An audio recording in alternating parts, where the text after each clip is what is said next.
Okay, let's pick up with the topic of love. It's obviously a big conversation. Infinity. When I talk about infinite energy, I mean we're talking about love here. Yeah, it's just we're on the same page. But I want to distinguish the difference between the love that I'm actually talking about versus what most people perceive love to be. Um,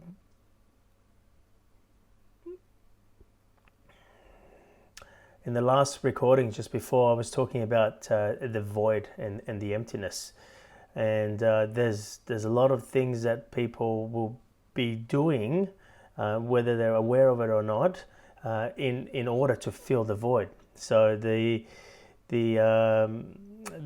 love, if you like, has an agenda, and as we've spoken about in the previous recording, that love doesn't have an agenda.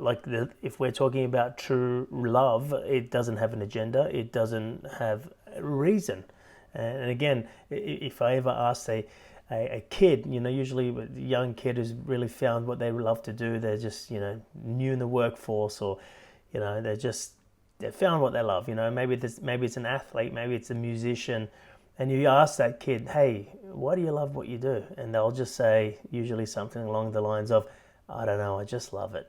And how many times have you said that statement, I don't know, I just love it? That's when it's really, there's no reason there, you just love it. I mean, of course, it creates lots of things. Like you can say, well, I get to travel around the world, or it's good income, or you can say all those things, but really those things are a result of you doing the thing that you love for no reason. Whether it's loving your children for no reason, or loving yourself for no reason. But what typically happens, and I will refer this to a relationship love here, just to get my point across. What typically happens is an individual has this emptiness, this void. There's something missing, something's not whole, something's incomplete. They perceive, it's not really, but they perceive something's missing, something's not whole, something's incomplete, and they go and look for someone to love the part of themselves that they feel empty. The part of themselves that they feel the void about, which is really a part of themselves they haven't yet become whole with, one with. It's a part of themselves they haven't yet loved. So they look to find somebody, whether it's a friend, if it's just a friend love, like your mates, or you look for, to keep this example more relatable, you look for somebody in a romantic love to come and love the part of you haven't yet loved. And that's why they say opposites attract. You attract someone who's the parts of you, they haven't loved the parts of themselves, so you love that part, and then there's parts of you that you haven't loved, and they love that part. So what happens is, when they love a part of you that you haven't yet become whole and complete with, you feel loved. Okay, so you feel whole. So that's why you say the two are coming together as one. It's two as one, and and people will say, I'm looking for the one. I'm looking for the one, but they're looking for the one in another. Okay, so what typically happens when you find somebody to love the part of you that you haven't yet loved, I'm sure they will love a part of you that you also love. I get that. Some of you might go, well, they love this about me, and I love that about me too. But I get that. There's other parts of you that has not become whole and complete, that you haven't come whole and complete with, and they love that part too, right? You then feel full, right? Because they're loving the part of you that is meant to be loved, but you're not loving that part, they're loving that part, so then you feel full. So then you say to yourself, well, I love them, right?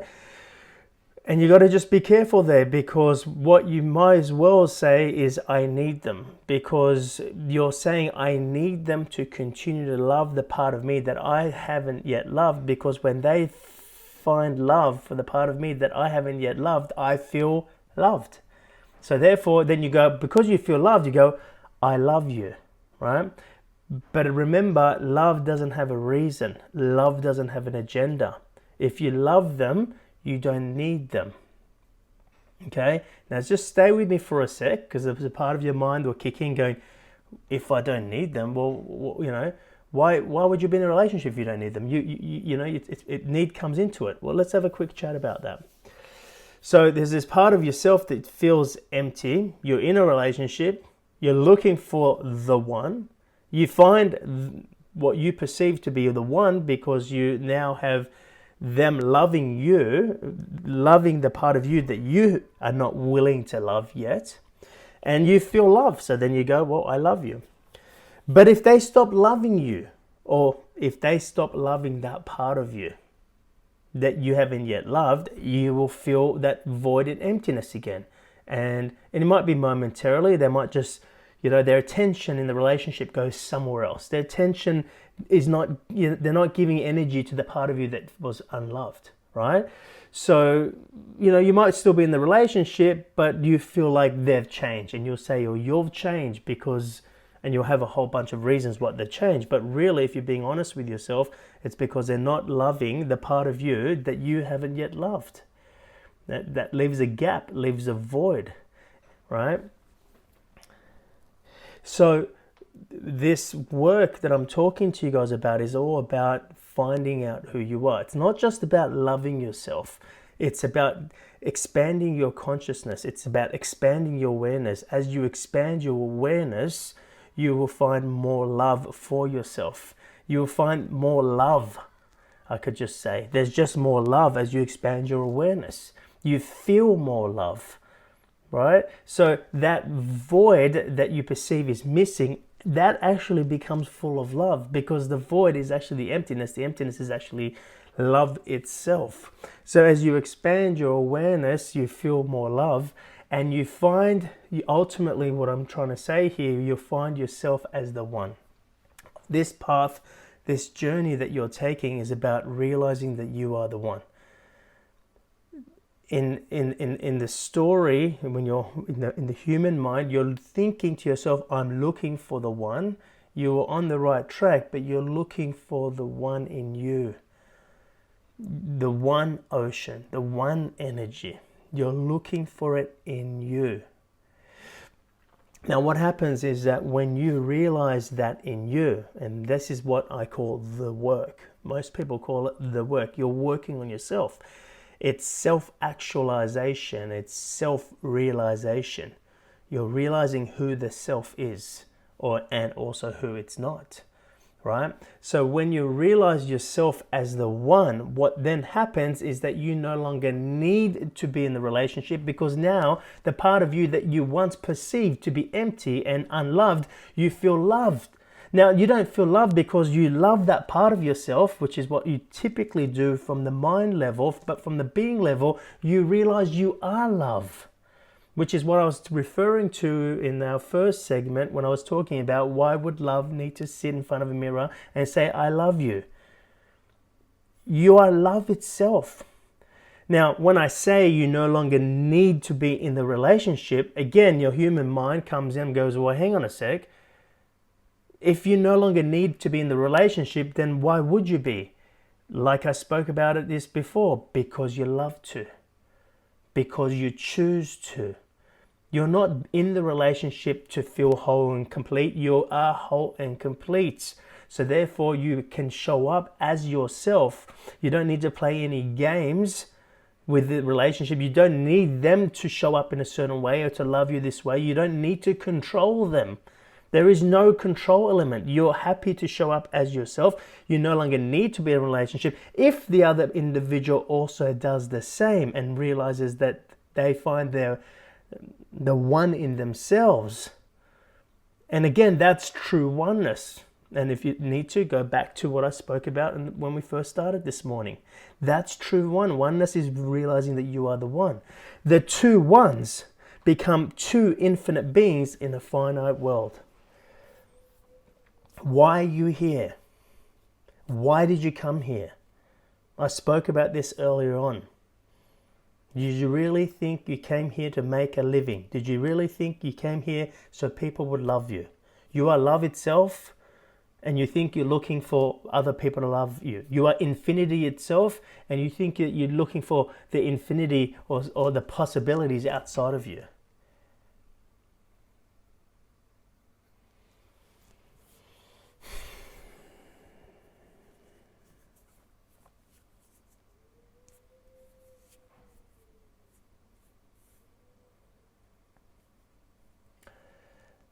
Again, when I do this live in an audience, people say, well, they always say that this is the part they get stuck on. Well, hang on. If you no longer need to be in that relationship, why would you do it? Why would you be in a relationship? Why would you be in any relationship? Because you love to be. We've been conditioned for so, and I'm reminding you this, I've said this to you already, you've been conditioned for so many years, for such a long time, of doing things that you need to. Even people who do what they love to do, they get to a place of needing to do what they love to do because now they think that that is what's providing the sense of security or sense of survival, and it's not. You're swimming in an infinite sea of possibility and you don't know you're swimming in it, just like the fish is swimming in an ocean and it doesn't know it's swimming in an ocean. You're not doing it for the money. You're not doing it for, so that's the human part. I get it, right? But that's not why you're doing it. If it's what's true for you and you really love to do that, the reason you're doing that is because you are bringing yourself to connect with more of who you are.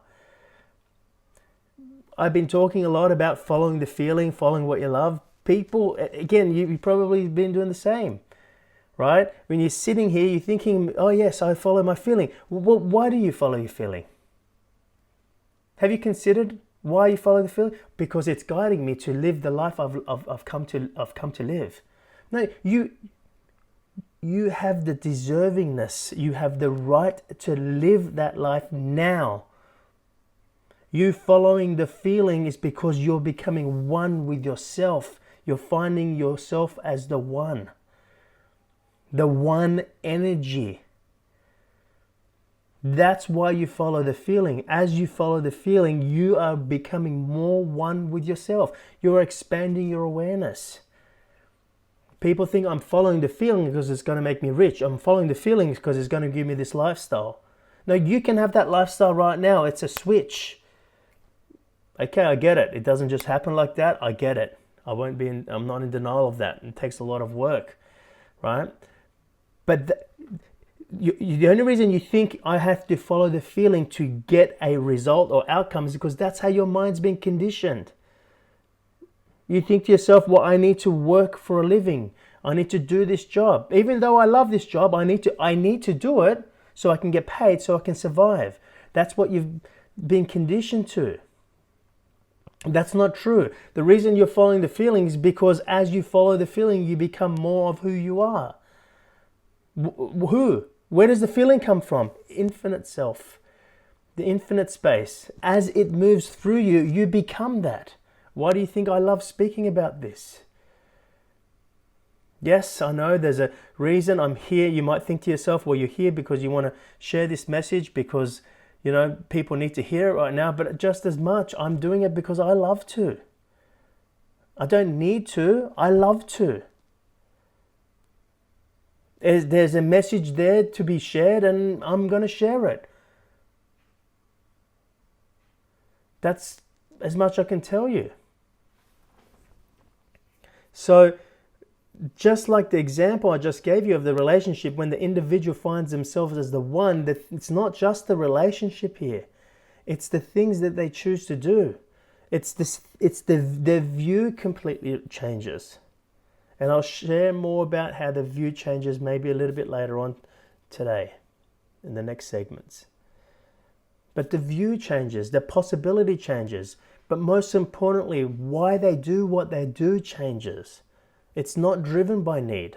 I don't need to be in that relationship so then I can show up as myself. I don't need to be in this business partnership. I don't need to be doing this business. I don't need to be doing this work. Now you say, well, hang on, how can someone who's got this job and they've been doing this and I get it. I get it, right? But why you have the life that you have or that you don't, it's only because of the space and the capacity that you have within yourself. You think it's that you're doing that to get paid. That's not true.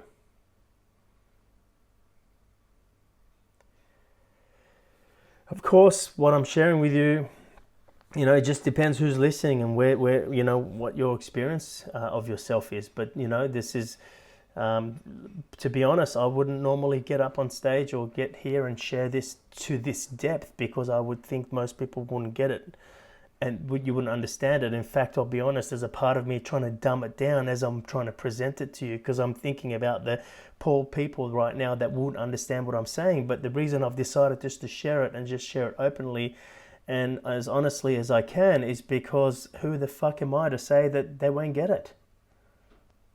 That's none of my business. My business is to share it. It's none of my business how it's been received and how it lands for people and whether they get it or not. I mean, don't get me wrong, I'm not just going to present it and just walk away. I'm going to continue to be here and try to support as many people through the experience of grasping what I'm actually saying here. You're an infinite being in a finite world. Why are you an infinite being in a finite world? Because there can be two infinite beings in a finite world.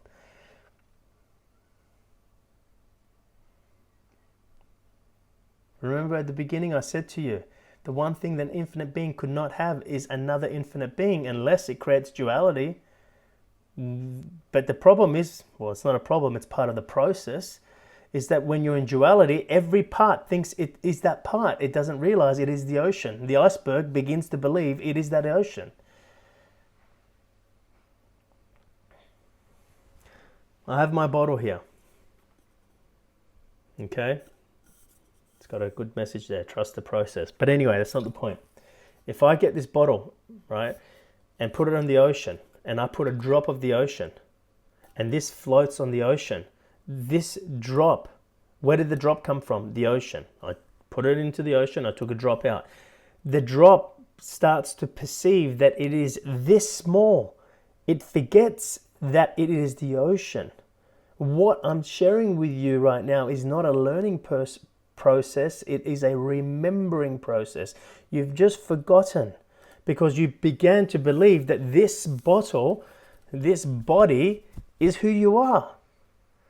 And this bottle doesn't exist forever. It comes and will get old, it'll deteriorate in the sun, and it will fall apart. And then the drop one day will return back to the ocean, which is what's known as death. But the point is for you to die before you die, as they say in a lot of spiritual texts. What they're talking about there is the death of the ego. You die before you die. And again, I'm not under any delusion. I understand that as long as I live in this physical being, there is going to be an ego. It's not the death of the ego, if you want to correctly put it. It's the death that the power the ego has over you. The power that the ego has over you dies. Now, as you start to become more and more conscious, what begins to happen, and this is why I'm saying you start to feel expanded, your awareness expands. It's like the bottom of this bottle, it's made out of ice, just for example, and the bottom of the bottle, it just starts to melt. And the tiniest and tiniest little hole opens up. What begins to happen? You start to feel different. Why? Because you're not just that drop. Although you still perceive to be that drop, the water or the ocean is beginning to seep in and out. And you start to feel different. The biggest thing that happens for people when they do this program is people come up to them and they go, you feel different. And they don't know why, but they start to go, I just feel different. The bottom of the bottle is opening. Your mind is opening. Ultimately, what happens when you realize yourself as the one is the bottom of the bottle will completely melt. So where's the drop now? There is no more drop. You are now the ocean moving this body. You are now an infinite being in a finite world. And guess what? There's another bottle over here. I don't have another bottle, but let's grab this. There's another bottle, different shape, different color, doesn't matter, right? That was a big one. That was a black one. This is a white one, different shape. This bottle starts to become bottomless, right? Then it's no longer the drop. It's the ocean that's moving the bottle. So guess what? You got two infinite beings in a finite world. In the relationship example I gave you, is that if the two find themselves as the one, they no longer need to be in a relationship. There's no control. That's the biggest thing. Like, you try to control each other. What you're trying to control is you're trying to control that person to show up in the way that you feel most loved, that makes you feel most secure and safe. That ain't love, people. Now, that doesn't mean you need to break up the relationship you're in. That's not what I'm talking about. I'm saying just wake up and do the work on yourself. And if a relationship needs to end, that might be another thing, right? But the point is that you need to do the work on yourself. You need to realize who you are. Where is these feelings coming from? And again, when I talk about these feelings, just so we're clear here, I'm not just talking about an emotional reaction you're having because of something you see. You're like, oh, I want that. That's an emotional reaction. Or somebody says something to you and you get angry or upset. That's emotions. They're reactions to what you see. They're reactions to your reality. What I'm talking about is a feeling from actuality. What I'm talking about is a feeling from your soul. From the ocean, deep from within the ocean, the bubble rises and it goes pop. Don't confuse the feelings and the emotions. They're not the same. Not in my lunchbox anyway. An emotion is a reaction to what you see, a reaction to your circumstances, a reaction to your story. A feeling does not come from a reaction. A feeling presents itself to be acted on, to be expressed. It's not from cause and effect. Emotions are from cause and effect. Feeling is not from a cause and effect. A feeling just presents itself and you're like, wow, I love to do aerobatic flying. Wow, I love to share this message. Do you know when I first wanted to share this message? And this is how, this just so you know how profound this is, what I'm talking to you guys about the unknown. The very first time I felt like I said, I never decided to be a speaker. This is not, sure, you go to my website and they says he's an international speaker, he's a mindset coach or whatever else they say about me, right? Well, it's me saying about myself, really. But you look at that, I never decided to do that. I was doing a lot of work on myself. And then suddenly people started asking me questions. And I started coaching them because they knew that I have been doing this work. So they would ask questions and I would answer it. I would meet with them over coffee. I wasn't even charging for it. I was just giving advice to people. And then one day, there was a feeling right there. And it was because of my big brother. My older brother said something, and sometimes it takes something in the story for somebody to say something, but then the feeling, like, it's not an emotional reaction to what he was saying. That's not what I'm saying. There was a feeling there. It's almost like the feeling was already there, and my brother said something and pointed it out. And he just said, it's just something silly. He just went, why aren't you speaking? You know all this stuff. And back then I used to promote speakers. He goes, you're promoting all this speaking. You know this stuff. Why aren't you speaking? And it's like he just pointed to a feeling that was there that I was not being present with, that I was not being conscious to or have any awareness of.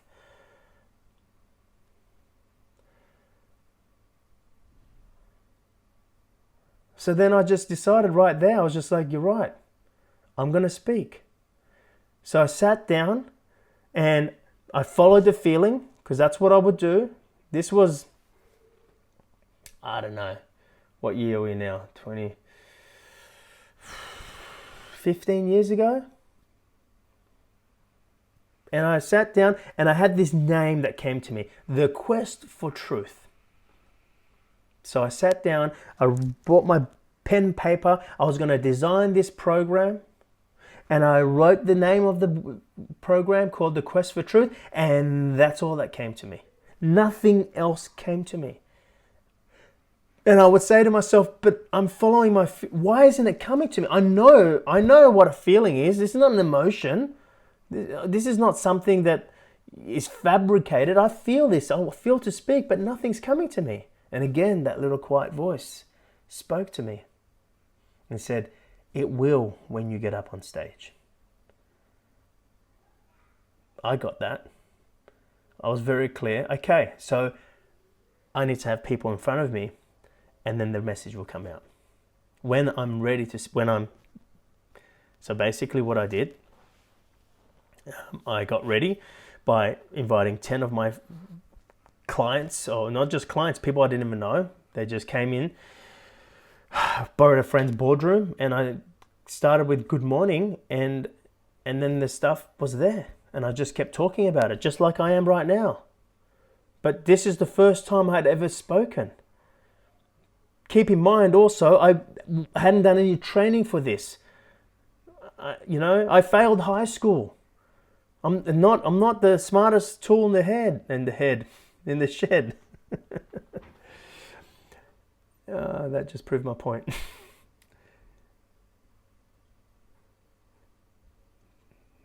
But I've always had the ability to connect.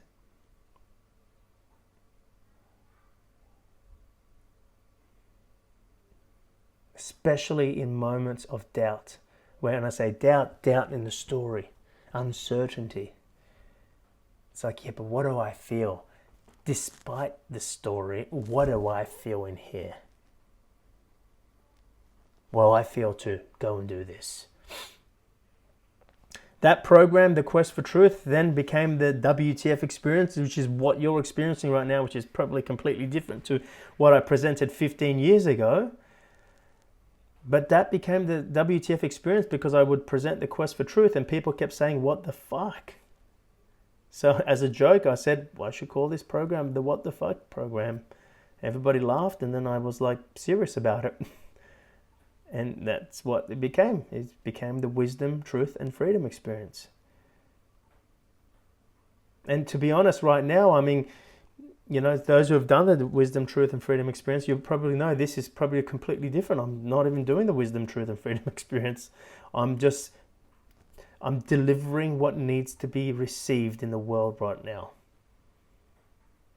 I feel that right now people need to connect with themselves rather than the story. They need to feel their music within them. They need to feel their dance, hear their music, and not be so placing their attention on the story. Your music has got to be louder than the story. And that's why I'm doing what I'm doing. Furthermore, I want to talk to you a little bit about purpose. It's a big thing. People always ask me about, well, how do I find my purpose? But before I do, I just want to say one final note about doing what you love to do. And we talked about love here, right? When you say do what you love to do, remember, nobody said do what will make you rich or do what, and nothing wrong with being rich, by the way. But nobody said do what you got to do for money. Like the money doesn't come into the equation. I can't explain that to you. Well, I can. I will try right now. But all my decisions are not driven by money. Do what you love to do, not do what you love to do to make money. Nobody asks. No, it's a common thing. Do what you love to do. If you look at the greatest advice that's been given in this world, it is to be yourself and just do what you love to do. That's the greatest advice. More people give that advice than any other advice. Who said so? I said so. I just my vibe from it. It's not a fact. But how many times do you tell someone just you know what, honey, just do what makes you happy and do you. Be yourself. But how many of us can actually take that up? Do you know what do yourself means? Do you know what it means to be yourself? It means to show up as yourself without the agenda. Show up as yourself without the reason. Because remember, love doesn't have an agenda. Love doesn't have a reason. And if you were to show up as yourself, you would show up as love. And please understand, love is doing what's true for you. Again, doing what's true for you doesn't mean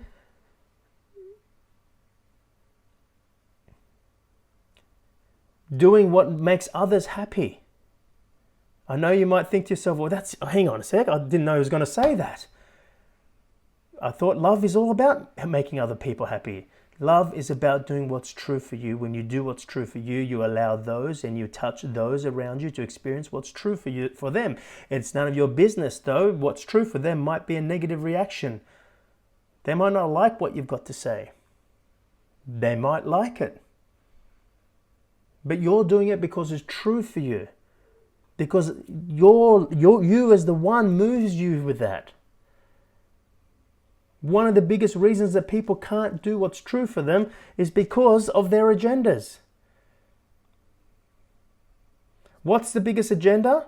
Right? The agendas are to get recognition, to get appreciation, to get acceptance, to get people to approve of them, and to get security. Most people's goals, or the way they show up in the world, is with the agenda, whether they know it or not, is to ensure that they're getting recognition for whatever it is, for themselves, or what they've done, or what they're going to do.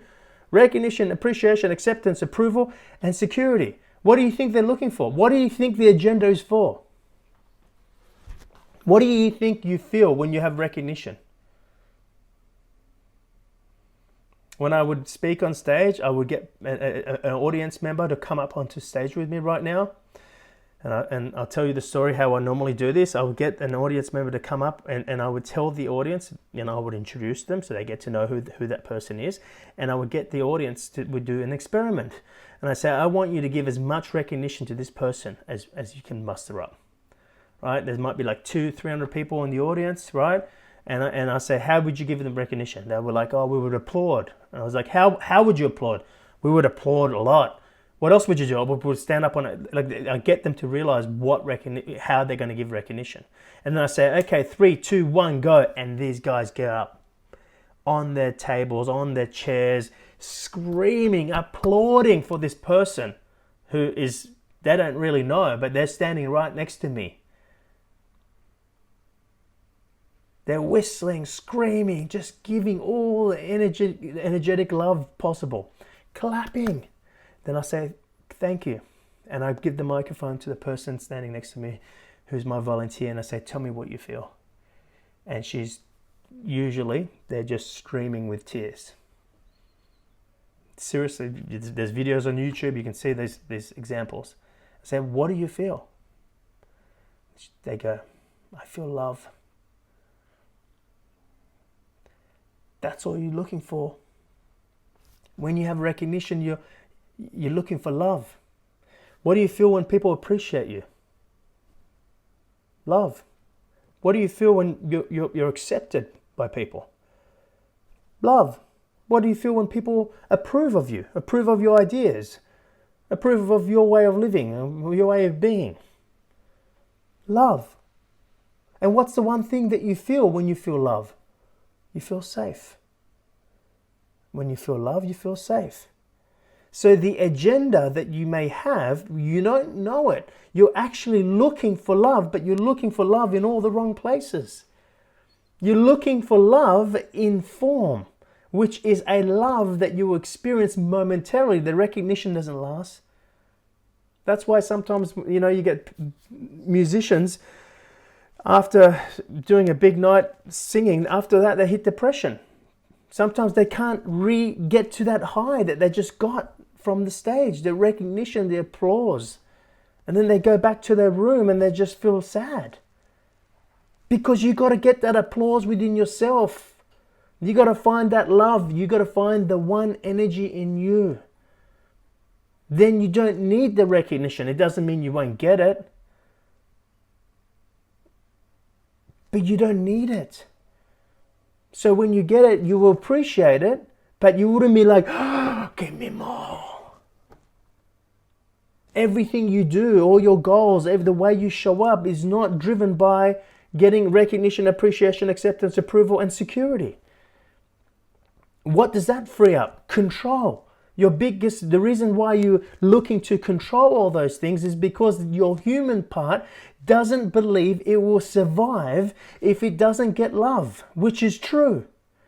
If you don't get love, you don't believe you're going to survive.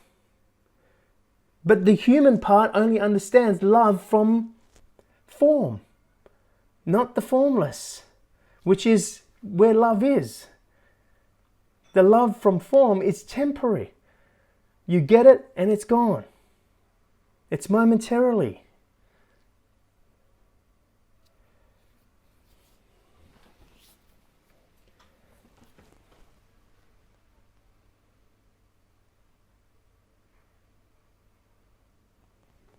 You know, true story. Not a good story, but I'll share it with you.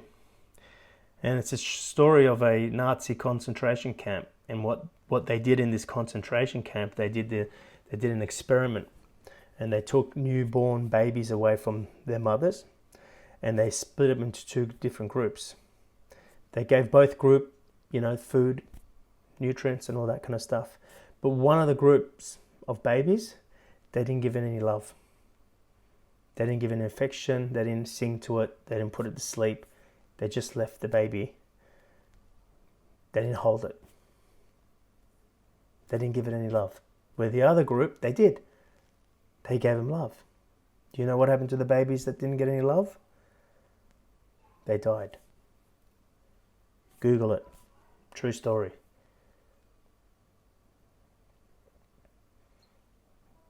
Without love, you wouldn't be here. The problem is, when you don't know who you are, you're looking for love like an addict from form. When you realize who you are, you're giving love. You feel the love that you have, and it's just a natural inkling to share it. But you're not attached to how it's being received or whether that person actually accepted your love or not, either.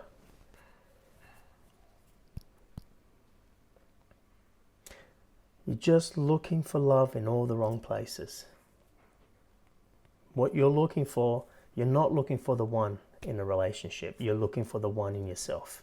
You're not looking for recognition, appreciation, acceptance, approval, security are all forms of love. And that's the thing. They are forms of love that you receive from from the physical form, from others. But you can't keep it. The love that you can keep is the love that's internal, that is eternal. Your internal love is eternal. No one can take that away from you. And it's yours forever. It's eternal. It was never born, it never dies, it stays forever. It's something that you'll realize. And what I'm sharing with you, it's something for you to remember. I'm not trying to teach you something here. I know, I'm a big believer that there's a part of you that knows this. And what you're doing is you're reawakening yourself. You are remembering this. And that's why some of you, if you're still here listening to me, which a lot of you are,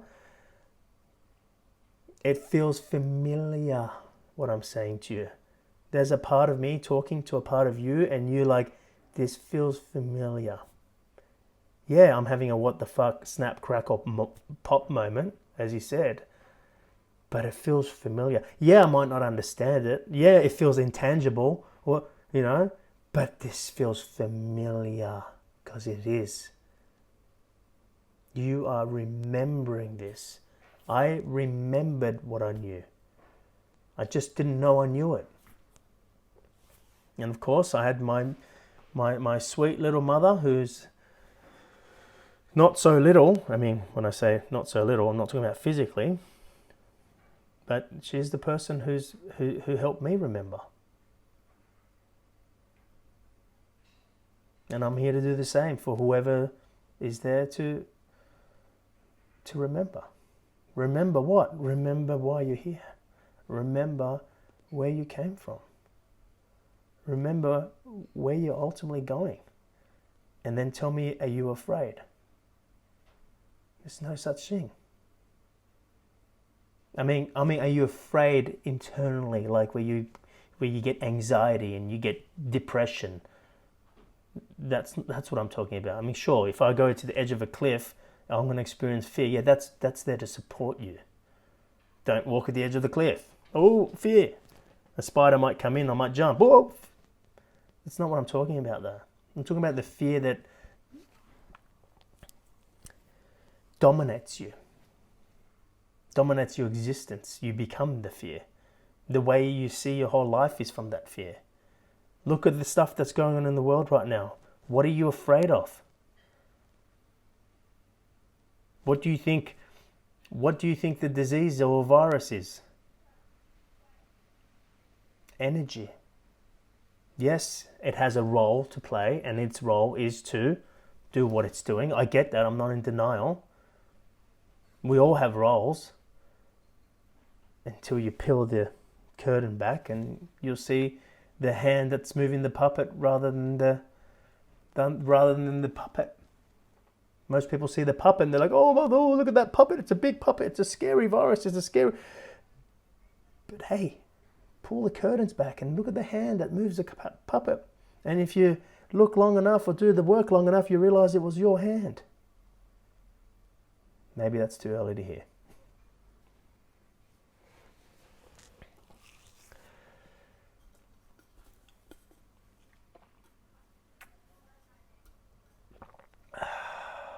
So that's love. The most important thing I just wanted to express or share about that love is that, and I've said it over and over again, it doesn't have reasons, it doesn't have an agenda. We know that about love. We know that love doesn't have an agenda. We know that love doesn't have a reason. But one of the reasons that most people don't self-love themselves is because they're not being themselves. Who are they being? They're being someone that is in pursuit of getting recognition, appreciation, acceptance, approval, and security, which is a form of love. But that's not what you're looking for, because that's love in all the wrong places. And you look for that in a relationship, you look for that in your business, you look for that in your body and your appearance. You look for that in your family, you look for that in the things that you do, that you enjoy. Or you can find yourself, realize who you are, find you have one in you, and everything that you do in the world, it becomes about the expression of who you are. Because you're being yourself. When you're being yourself, you can then express who you are. When you're not being yourself, the worst case is when you think you're being yourself and you're not. What's the greatest advice that's ever given? Just be yourself and do what you love. Again, I say that so many times, people go, yeah, I am being myself. Oh yeah, what are you driven by? Well, I'm afraid at the moment, I'm just trying to get some security. Oh, that's yourself, is it? Because I know yourself to be one great motherfucking ocean. You think you're that little drop, do you? You think you're that limitation that needs recognition right now? Okay, good luck with that. The authentic self is one that's without an agenda. You show up because you show up. You show up as you show up. And you show up from the space that I'm talking to you about. Not the space of I'm small, I need to get some recognition, acceptance. If I don't get that, I don't feel loved and I'm going to die, which is true. What happened to the babies? They died. The babies that didn't receive love, they died. But that love is temporary. The love of form is temporary. I've gone on about it quite a bit now, so I'm done with it. I just want to talk to you about purpose now. It's one of the biggest things that people ask me, how do I find my purpose? And I think it's very important. It's the why. It's why you do what you do.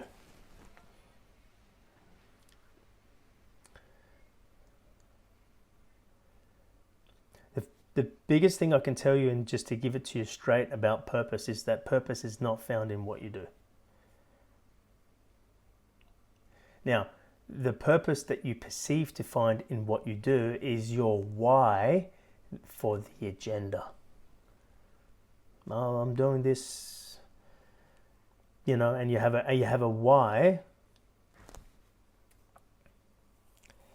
that is driven by recognition, appreciation, acceptance, approval, security. That's not purpose. Purpose is in who you are. And when you realize who you are, you become purpose. You feel purpose, so therefore you become purpose, but you haven't gained purpose from what you do. You become purpose. You then live purpose fully, and then you're giving purpose to what you do rather than gaining purpose from what you do. What's the difference? Well, the difference is when you're getting purpose from what you do, you are attached to it. You become small again. It's like I'm working for a living. I'm doing this so I can get paid. I'm doing this so I can feel my purpose. I am doing this when I do this, and that's what I said to you guys before. Some people find what they love to do, but then they need to do what they love to do. They're not experiencing what they love. And how do I know this? I did it. It's when I stopped speaking 7 years ago. And I said, I don't want to do this anymore. Because I was doing what I love to do. Yes, sirree, I was. Traveling around the world, front of the plane, back of the car. Good lifestyle, great team, office in Bondi Beach, in Los Angeles, back between the two countries. Loving it. Good income, all the things that you think is important, right? And I loved it. I loved what I'm doing it right now. I love it. So same thing. I love it. I get up on stage and I loved sharing this with people. It was helping people. I was helping people transform their lives. Great. What would you hate? What would you hate about that? But then I began to need to do it in order for me to feel purpose. I began to need to put bums on seats so I can get up on stage, so I can share what I needed to share. But it's not about that. It's not about putting bums on seats. So I got tired of it. I stopped speaking. That was 7 years ago. I'm back now. And I'm back in this form behind my computer. It doesn't matter where I'm sharing this. I got to say, it does feel weird to be looking at a screen and there's 4 different camera screens and I'm only seeing myself. But to be honest, the moment I start speaking, I lose myself anyway. I'm not even here. I don't even know. There could be no one listening right now. I mean, I've blocked all the screens to not know who's there and people are making comments. I don't see any of that because I just want to stay connected to what I've got to say, right? I could be talking to myself.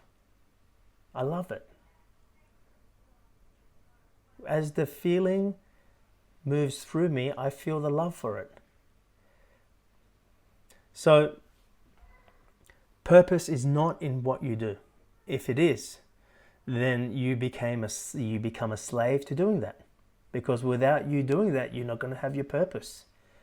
So you become a slave, you become attached to it, and you do exactly what I did. And I just got off stage one day and I said, I'm not doing this anymore. I'm done.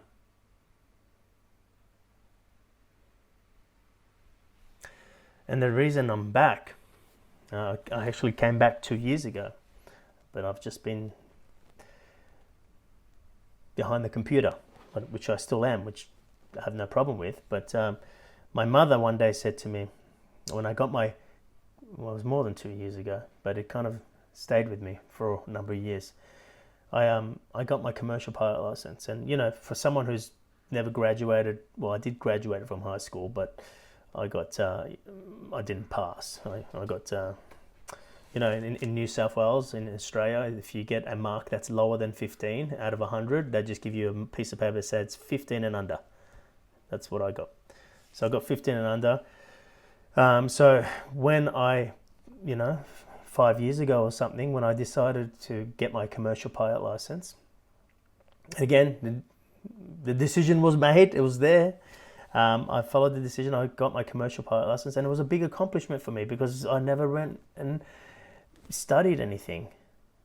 So when I got my commercial pilot license, I was really proud, and I went to my mum to kind of get a bit of recognition, like, wow, son, I'm proud of you that you've done this. So I said, Mum, I got my commercial pilot license, and I showed her the paper, and she looked at me, smiled, she goes, and she said something that I wasn't expecting. She says, you know, Amir, you can never stop speaking. I said, what? And she's like, it's who you are. And it just, that was like 5 years ago. And I just kind of was like, all right, Mum. I was looking for, hey, congratulations, you got your commercial pilot license, my son, I'm proud of you. But you say, you you can never stop speaking. So anyway, it kind of was a little seed that kind of sprouted over a number of years, and then I realized, yes, I'm coming back to speaking. So anyway, the point is, purpose is not in what you do, it's in who you are. When you realize who you are, you give purpose to what you do. Very different. You're not getting purpose from what you do. When you're getting purpose from what you do, then you need to do it. You become a slave to it. You become attached to it. So even if you're feeling love, right, the attachment starves your creativity. It starves the potential, the possibility of the love that's there for you to receive. You're like, you need to do it now. You've fallen back into need, and slowly you're just back into the state of fear. There's only two energies, love and fear. When you need to do something, are you using love or fear? You're using fear. So then what happens is your energy changes and everything becomes fearful. It happens so slowly, you don't even notice it. It's like your hair growing, but over a period of time you realize, shit, I'm afraid, I'm anxious, I'm depressed, I'm alcoholic, I'm blah, blah, blah. It just, before you know it, it happens. It's not like you notice it straight away. But I used to do what I love to do.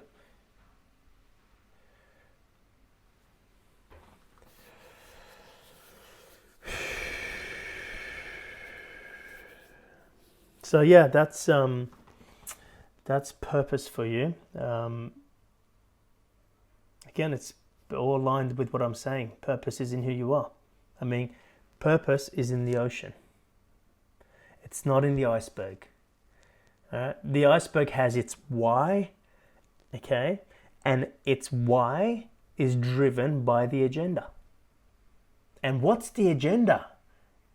I just want to make sure we're clear here before I wrap this segment up. The agenda is to receive love. So the whole thing is about love. The whole thing.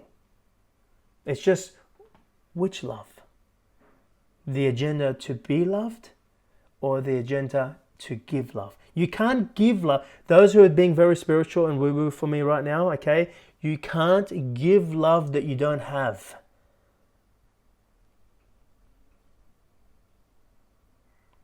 You need to have the love in yourself first. Okay? Because those who don't have the love, they are giving love in order to be loving, so then people will say they're such loving people, so then people will love them. It's another form of manipulation. How do I know this? I used to do it. I just did the loving thing. I did what was good. Right? And then you might say, well, you're doing loving things right now, but it's not driven by reason. I'm not looking for your approval.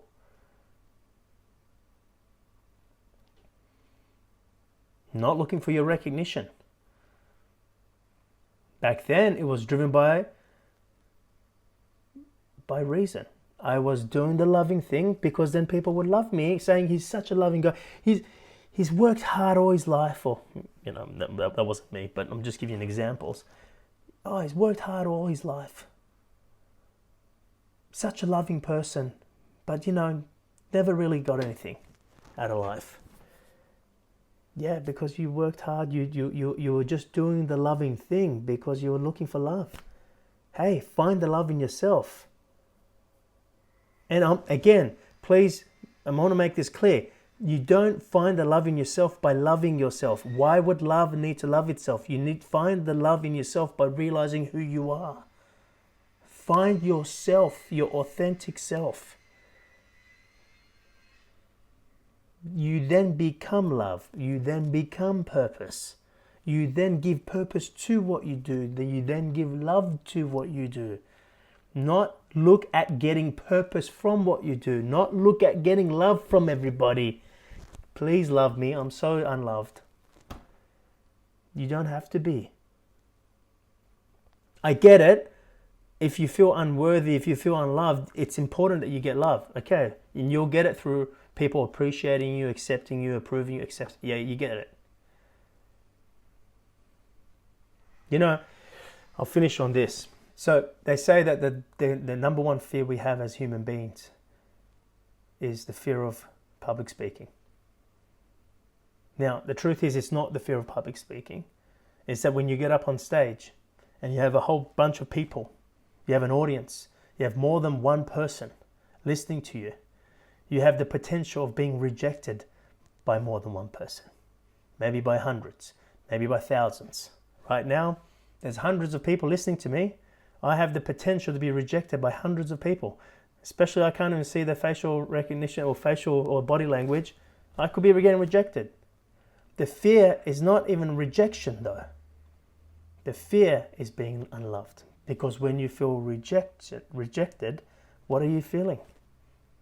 Unloved. So our greatest fear is not public speaking. Our greatest fear is the fear of being unloved. They say number 2, the greatest fear is the fear of death. Number 1, fear of public speaking. Number 2, the fear of death. The fear of death is what?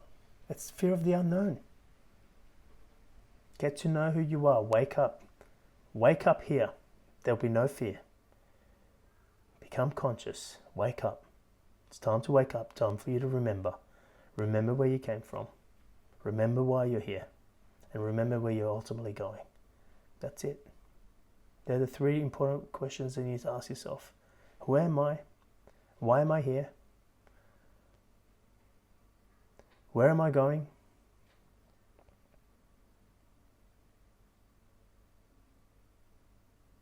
It's time.